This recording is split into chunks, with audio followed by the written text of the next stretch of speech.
Good morning, students. Today we are going to do chapter 9, The Speckled Band. The Adventure of the Speckled Band is one of the most famous short stories of the Sherlock Holmes adventures written by Sir Arthur Conan Doyle. Sir Arthur Conan Doyle is best known for his creation of Sherlock Holmes.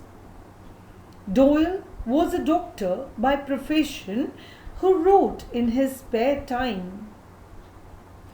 The many adventures of Sherlock Holmes and Dr. Watson were incredibly popular from the start. He felt writing detective stories was not a proper intellectual occupation.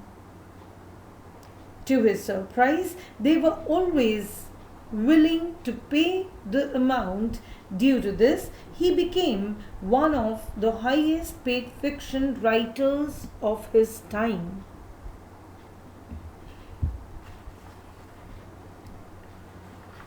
The Speckled Band is a very interesting story featuring the world's most famous detective Sherlock Holmes, which is also one of the author's favorite stories.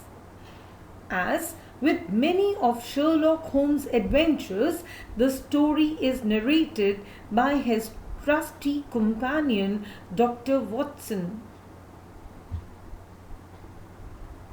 A young woman named Helen Stoner contacts Sherlock Holmes and Dr. Watson for aid in foiling the villainous plans of her stepfather, Grimsby Roylott. Sherlock Holmes wakes Dr. John Watson up early one morning, telling him that the housekeeper, Mrs. Hudson, roused him because a client has arrived. A young woman, Watson, gets dressed and they find their client waiting in Holmes' waiting room. She tells them that her name is Helen Stoner and that she lives with her stepfather, Dr. Grimsby Roylott, the last survival of the noble Roylott family of Stoke Moran. She explains that her mother met Roylott in India when she and her sister Julia were only two, but on their way back to England, her mother was killed in a railway accident. Despite this, they came to live in Stoke Moran. Holmes also learns that £250 of the family money would go to each daughter once they married. Not too long later, though, Julia became engaged, after which she was killed in her very own room. The dying woman's words were, "The band, the speckled band." Helen also tells them that Roylott let a gypsy camp stay nearby. After she leaves, Roylott himself appears and threatens Holmes to stay out of his business. Later, Holmes and Watson journey to Stockmoran and investigate. They make a good observation of everything in Roylott's bedroom and Helen's bedroom. Sherlock Holmes was never wrong, and in fact, he always was able to investigate each case, and that when he meets this visitor, he happens to first comfort her. and then assures her of the complete help. When he meets the lady, he addresses her by saying, "Good morning, madam," and Holmes happens to greet her cheerfully, as well as introduce himself as Sherlock Holmes. He then introduces his friend and associate, Dr. Watson. The lady moved to a chair close to the fire, and then she said, "It isn't the cold that makes me shiver, Mr. Holmes. It is terror." As she spoke, she lifted her veil. She truly looked agitated. Her face was grey and tired, but her eyes were restless. They looked like the eyes of a hunted animal. She appeared to be about 30 years old. However, her hair was graying, and to that her tired expression, which made her look older than she was. Sherlock Holmes first comforts her and says, "Do not be frightened. We shall see what we can do for you."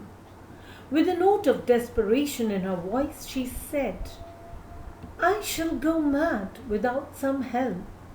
I've been given your address by a friend whom you aided some time ago. Oh, sir, do help me too. I'm afraid I shall not be able to pay you right away. However, I shall be married within a month and a half. I shall then have full control of my money."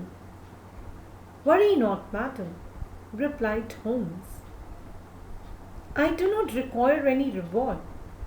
My profession in itself is my reward. You may cover my expense whenever you are able to. Now please do tell us what the matter is."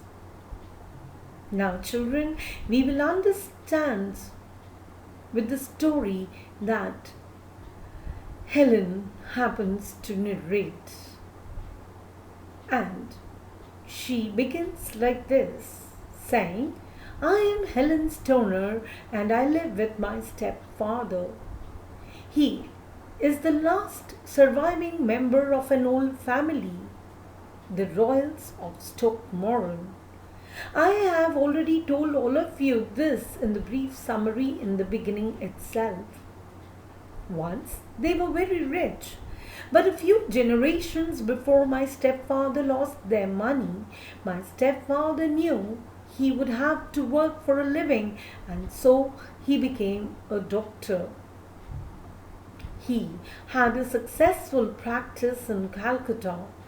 That is where he met and married my mother. She was a young widow at the time, and Julia, my twin sister, and I were just 2 years old. One day, in a fit of rage, my stepfather killed his Indian butler. He was jailed for a long time and had to return to England after that. He set up a practice in London, which he gave up after mother died in an accident. That was about 8 years ago. She left her money to him. While we lived with him, he would have all of it. Mother had fixed on a generous sum to be given to Julia and me each after we were married. Now here is the twist of the story, children, which we really need to understand, and let us learn what happens later. After London, we all moved to Dr. Royal's ancestral house at Stockmorton. By this time, my stepfather had grown angry and bitter. This could be part of the character traits of the stepfather, that is Dr. Roylott. So you need to make a note of all this. He stayed locked up in the house all day. Even now, he fights with anyone who crosses his path. Some of these brawls have even ended in court. He has no friends except wandering gypsies and vagabonds. Here, vagabonds mean people who travel from place to place without a home or job. And Dr. Roylott was friendly with these kind of people.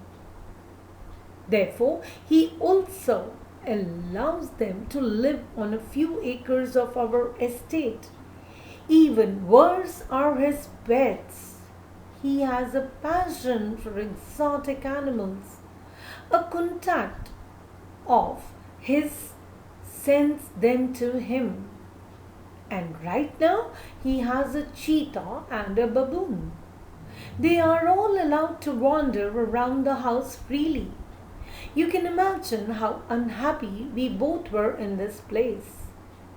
The care of the house was entirely up to us. Julia was the only companion I had. Now, however, I am alone. Julia died when we were 30. When was this? Holmes inquired. Holmes, who's listening very carefully, happens to ask this question, to which Helen replies, 2 years ago. Her death is the reason that I am here today.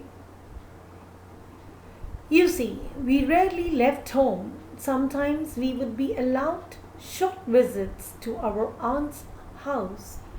My mother's sister, Miss Honoria Westphal. One Christmas, 2 years ago, Julia went to visit our aunt. There, she met a young man and was engaged to him.